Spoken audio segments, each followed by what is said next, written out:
Assalamualaikum warahmatullahi wabarakatuh. Alhamdulillahirrahmanirrahim.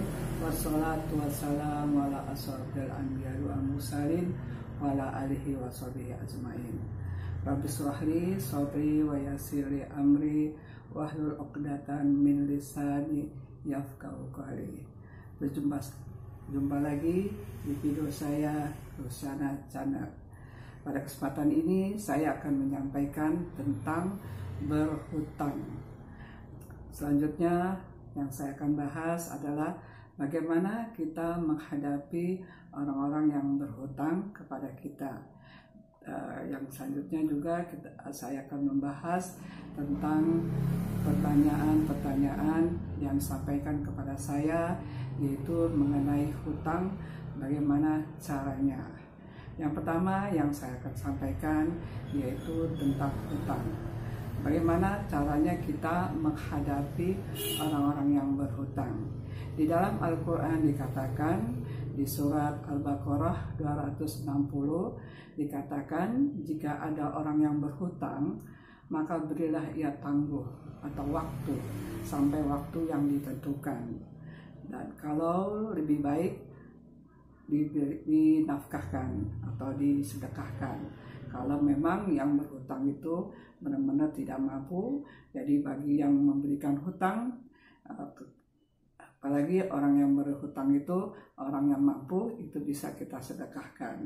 Jadi saya ulang lagi, di dalam surah Al-Baqarah ayat 260 dikatakan, orang-orang yang berhutang itu hendaklah diberi tangguh atau diberi waktu sampai waktu yang ditentukan. Nah, kalau mereka tidak bisa membayar, maka sedekahkan, utangnya kita anggap sedekah. Tapi kita jangan bilang-bilang sama orang yang berhutang, nanti dia berhutang lagi. Jadi kita dalam hati saja, kita anggap itu sedekah, kalau dia memang orang miskin. Nah, selanjutnya bagaimana orang-orang yang berhutang, yang memberi hutang, orangnya sudah meninggal. Nah, ini pertanyaan dari teman saya. Ada yang bertanya, dia berhutang kepada orang yang memberi hutang itu sudah meninggal. Bagaimana caranya? Yaitu pertama, kita harus tetap bayar hutang kepada ahli warisnya, kepada anak-anaknya. Ya, kita datang ke rumahnya, kita bertemu dengan anak-anaknya, kita ceritakan bahwa dia punya hutang kepada bapaknya dulu waktu masih hidup. Jadi ini kewajiban bagi orang yang berhutang, tetap harus bayar kepada ahli warisnya seperti kepada anak-anaknya. Yang kedua, ada juga pertanyaan bagaimana orang yang berhutang sudah meninggal. Nah, orang yang sudah berhutang, ya orang-orang yang meninggal dan dia punya hutang, maka orang yang memberikan hutang kalau bisa diikhlaskan, ya kita anggap sedekah supaya berkah harta kita. Nah, tapi kalau kita memang orang tidak mampu, kita butuh uang yang kita pinjamkan itu, kita bisa datang kepada keluarganya, kita memberitahukan bahwa yang meninggal almarhum mempunyai utang kepada saya.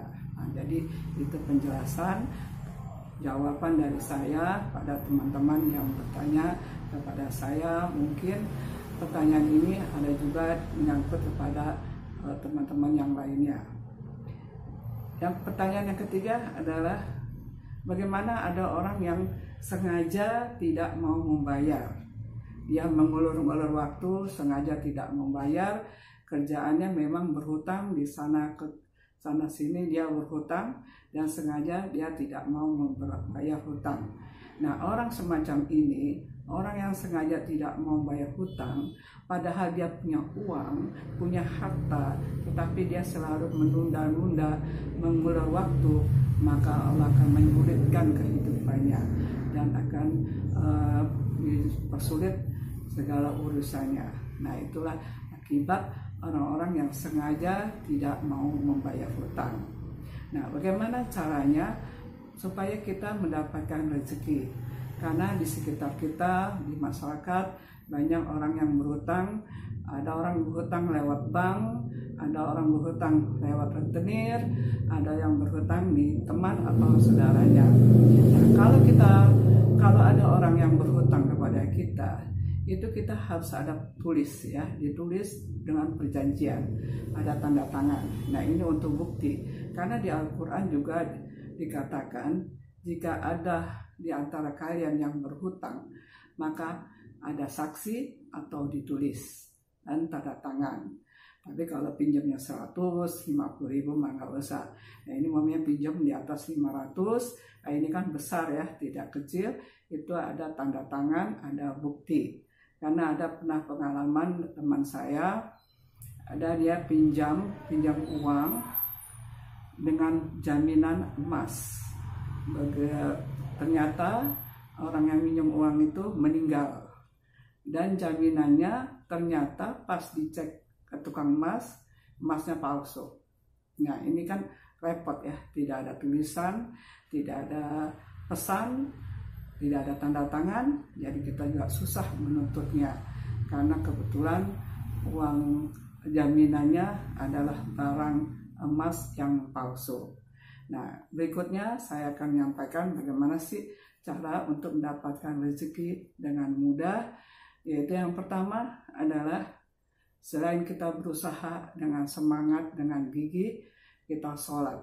Sholat utamakan, karena sholat itu adalah kewajiban. Ya, sholat itu adalah tiang agama. Barang siapa yang beriman, di dalam Al-Baqarah ayat 62 di surah Al-Baqarah dikatakan, barang siapa yang beriman kepada Allah dan hari akhir, maka tidak ada kekhawatiran pada mereka dan mereka tidak bersedih hati. Itu sudah jelas sekali di dalam Al-Quran dikatakan bahwa orang yang beriman akan dijamin tidak akan bersedih hati dan tidak ada kekhawatiran. Jadi untuk kita yang ingin dimudahkan rezekinya, jangan tinggalkan sholat. Karena sholat itu untuk mendapatkan ridha Allah. Sholat bukan untuk mendapatkan rezeki, tapi untuk mendapatkan ridhonya Allah. Kalau Allah sudah ridho kepada kita karena kita rajin sholat, maka Allah akan memudahkan untuk mendapatkan rezeki. Tapi kalau kita tidak sholat, maka Allah tidak akan memperhatikan diri kita sendiri.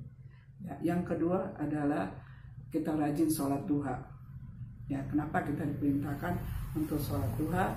Karena sholat duha juga teman-teman sudah tahu bahwa sholat duha itu untuk mempermudah mendapatkan rezeki. Kita sholat duha paling sedikit 2, kalau bisa kita 4 atau 6, 8, paling banyak 8, kalau bisa kita 4 paling sedikit. Nah itu kita kerjakan sholat duha supaya kita mudah dan semangat untuk mencari rezeki.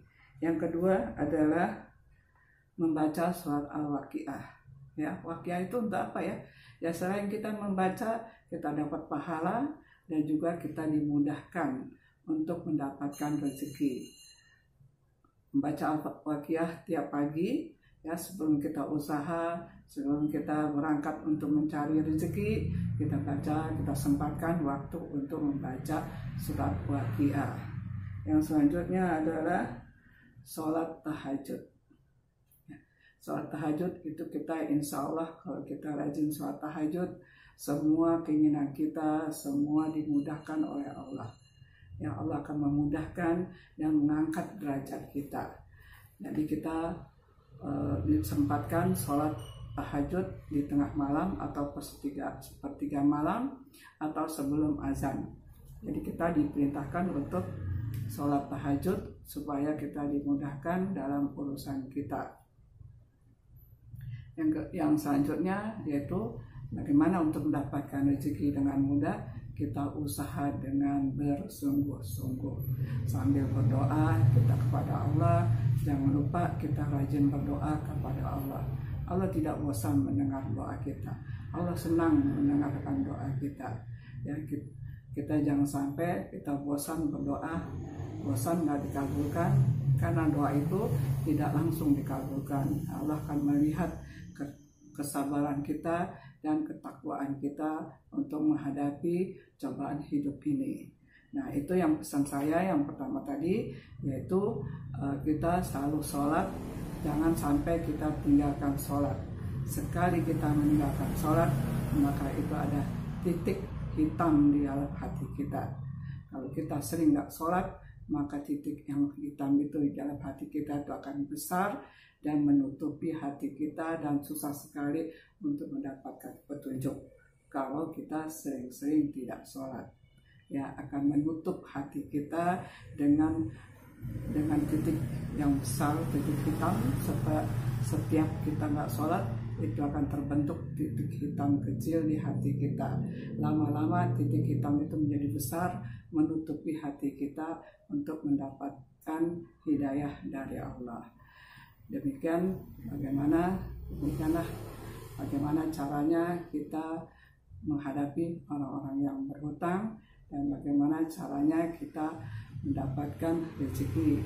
Semoga Allah memudahkan segala urusan kita, semoga kita mendapat rezeki yang halal, dan semoga kita juga diberi kesehatan, dimudahkan segala urusan kita.